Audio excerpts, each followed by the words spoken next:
It makes it, obviously, it gives it a bit of a bowl feel to it. Obviously, with the grass bank surrounding the circuit, it's extra views, and obviously there. And so it's a quarter-mile track. I think it's slightly bigger than that. I'm not too sure, but it's a bank circuit, and basically Bill Morris, who was the original promoter of the site, was inspired by Daytona, and then obviously Inca Race, which was Philip and Martin Bond, took over, and then basically Phil Bond then handed over to Dean Wood, and obviously Speedworth International, who promotes the 2015 World Championship. Now, what I would also say is, obviously, if you don't know what it's about, it has appeared. Now, some claims to fame here, okay? It was appeared on Top Gear in the past. This is the previous incarnation on the feature about banger racing. And basically it was banger pairs, and Andy Willman, also known as the producer of Top Gear, was paired in a banger pair race with one Jeremiah Clarkson. So there you go. The 100th edition of Tiswas was broadcast live from Hensford Raceway back in the late 70s. And to launched the PlayStation games, Destruction Derby Arenas. It was the staging. It was launched at the track. Now that's according to Wikipedia. Now I'm aware of Destruction Derby. I've got it on the PS3 as a what's it called, emulated version of it, and I love that game. And everyone who is a stock car fan has blown their radiator at many times. And oh no, your car's wrecked. I've never heard of Destruction Derby Arenas. I'm gonna have to look and see whether I can get my hands on a copy of that. That could be quite good fun. So getting back to the semi-final itself, or getting back to the world final itself, rather. Let's look at Johnny Foreigner, as we call him. So we got a record amount of foreign entries this year, and well, realistically, a record chance of these foreigners actually doing the business this year. Now, myself and Steve, chew the fat on that. But we do need to move on to these overseas, because we are not talking Darky Jim from Jamaica here. No, we're not, and we're certainly not having a token Kiwi who's over on holiday, or this kind of thing. It's someone who's racing the Formula One, someone who's racing the World Final next year and next week at the Kingston, and hasn't really raced anything else. We have some really big names from over the Irish Sea, over the North Sea, and just a bit in between the Straits. I don't know what they call the bit in between. I think it's still North Sea. No, it's not. What's that? The bit in between? Where are you talking? The Irish. Well, didn't they call it this little channel between the Isle of Man and the mainland? No, it's the Irish Sea. It's the Irish Sea. Yeah, okay. The Isle of Man is in the Irish Sea. Yes. Yeah. So there we go. So we have Toon Shoot. Now Toon. To pronounce his name correctly, but he thinks it's quite quaint that we call him Toon Shut or Toon Shoot, but it's Ton Scott actually. Ton Scott from the Macon in the Netherlands. He lives near Rotterdam actually. Oh, which is quite easy to say. Yeah, Rotterdam's a lot easier than Nijmegen. I think Nijmegen is Nijmegen is where the Peters family are from. Right. So Toon or Ton. Well, what can we say about him? He's probably the best driver from the continent never to win it. That's right. And if you're going to name a Brisker Formula 2 legend from Holland, really, he is one of two names that immediately spring to mind when you talk Brisker Formula 2 in the Netherlands. Yeah. Toon Shut or Ton Scott, Toon Shoot being one, and Willie Peters being another. The original Dutch Formula 2 superstars. Indeed. And you can go way back to 1990, because Toon is the only driver to have raced in all four of the Cowdenbeath World Finals. And as he said last year, he's not done a lap in any of them. But Toon is very much concentrates or prefers to race on the shale. On the Netherlands now, and very competent on the shale. He'll be back over next weekend for the World of Shale at Kings Lynn, but he did come fourth, which has sort of become second but not second in the World Cup. he likes Hensford. He won the national championship at Hensford 20 years ago. Oh yes, with the funny money, wasn't it? Yes, he mentioned they had a prize basically of see how many coins you could put, so like pound coins he had to pick up in the bucket. And he goes, "What's this funny fun? What's this funny money?" He goes, obviously third 20 years ago as well at Ringwood. Yes, indeed, and the place at Crewe. Yes, right. So, yeah. But having said that, Toon is in the twilight of his career. I would say that, yeah. Particularly on the tarmac. And if we were talking 20 years ago, we would probably be saying, yeah, wow. But I think some of these other names that we're about to discuss probably will push Toon down the pecking order. In the phrase of a disgrace, they say, "Here come the Belgians." And it's Jan Beckers in B96 who's the Belgian entrant, but immensely fast. Again, there's going to be 3 different engines in this World Final because he's one of the very few that stick with the Duratec, which will be singing round Hensford because he's very fast at Venray, which is very similar to Hensford. Look how fast he was in the lap times at Taunton 2 years ago. Yes, but then did quarter of a lap. But even so, he was still very fast. He went out on a track he had only driven on once before. He had never driven the car there before because he didn't practice. He went straight out in the lap times and nearly broke the lap record. I can remember him coming to Cornwall years and years ago with his brother. And the machinery he had then wasn't as good as the machinery he's got now, and that it's certainly going to be one to watch. Let's have a look at the other Dutchman before we get to the other Dutchman, which will probably have the bigger effect on this one. It's Rick Lenson. Rick Lenson is very well known in the continent because he is the agent for many of the spares parts over in the continent. He is the man who turns up with the van, with the tyres, the bits, the bobs in the pits. So you would have seen Lenson Motorsport in your rule books and in various programs and what have you, but he is the Lenson Rick Lenson of Lenson Motorsport. Very, very fast around the tarmac tracks, Venray, Posterholt, Lelystad, Turapel.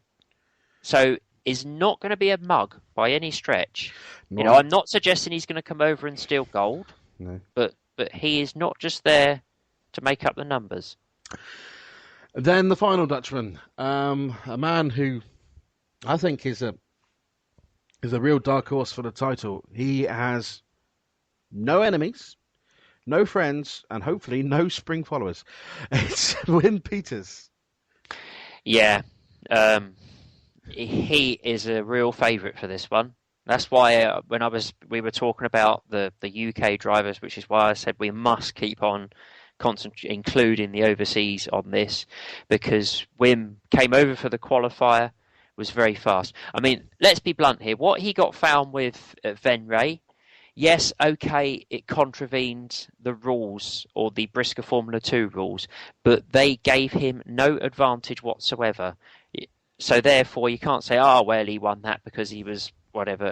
Well, okay, fine. And he's had the World Cup taken from him, but he will be lightning fast, and he has a point to prove now. Oh yes, and his trophy. It's not just that. It's not just that. He's got a point to prove, and he will prove it. 10 years ago, this weekend, his dad won the world at Northampton.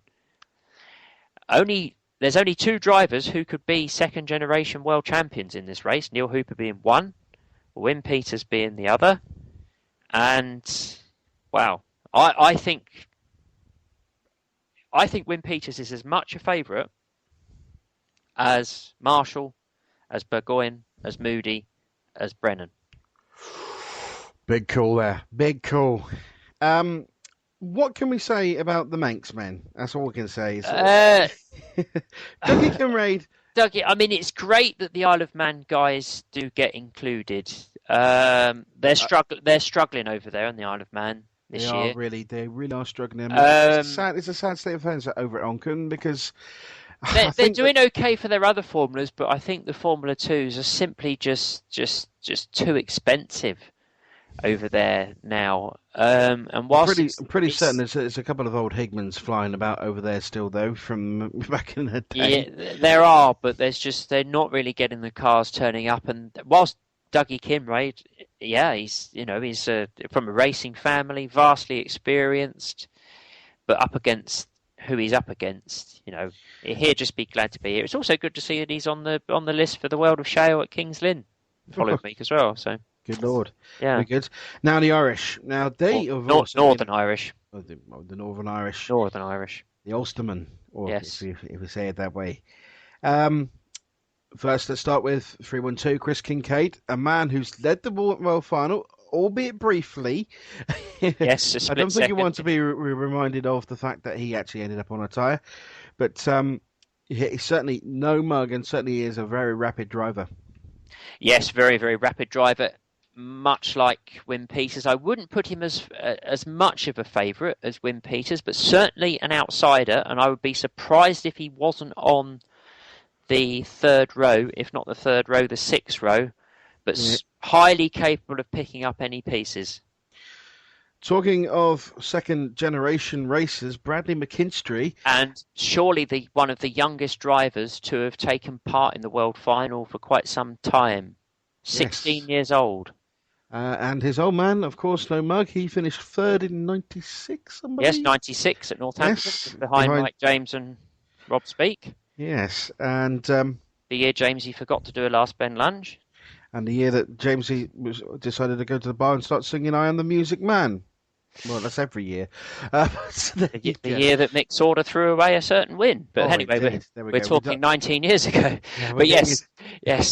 Still watch that video now. Many of our listeners weren't even born 19 years ago. Exactly. How depressing is we that? can talk about the big stories. Including Bradley McKinstry, of course. He wasn't born. And yes, but first season in Briscoe Formula 2s, and he's in the World Final, 16 years old. So if he can manage that in year one, what's he going to do in years 2, 3, 4, 5, and so on? Indeed. Craig McConnell, former European champion. Yes. Again, a bit of a sort of a quiet man, really. He's always there and thereabouts, always qualifies for the World Final, comes over to the big meetings. He won the European title. Slightly controversial circumstances, but nevertheless, he was ultimately declared the winner. Unlikely to win, I think it's fair to say. But again, and certainly won't disgrace himself. Then we have the kind of guys who've done a lot of travelling this year, the McCrory brothers. Yes. I've seen them all over the place this Dean year. McCrory, who only started last year, again, only a teenager. This will be his first World Final, I think. Yes, it will be his first World Final. So, yeah, another one. If he can manage this in year 2, then what a future he has. But obviously, of course, again, from a racing family. Davy McCrory was a mainstay of the World Finals back in the 90s. And earlier than that, I've got that. I was looking at the gold programme from 1989. Oh, the other day. Proper mistakes, and Dave McCrory was in that one. Yes. And speaking of names of veterans, and you've got to think about the name 1987. The name Fagin, but it's not obviously George. It's not Gavin. It's Graham this time. It's Graham Fagan, and again, if he can get himself up towards the sharp end, he will make himself known. But I did see that he put on the social media that whether or not, I think he was just being honest, he felt he's probably not going to have the speed at Hennesford to have a good go. Whether or not he just caught himself at a bit of a low moment. But like I say, if he can get into row 3, if he gets into row 3, or on the outside of row 3, and lines up behind Gordon Moody... Uh-oh.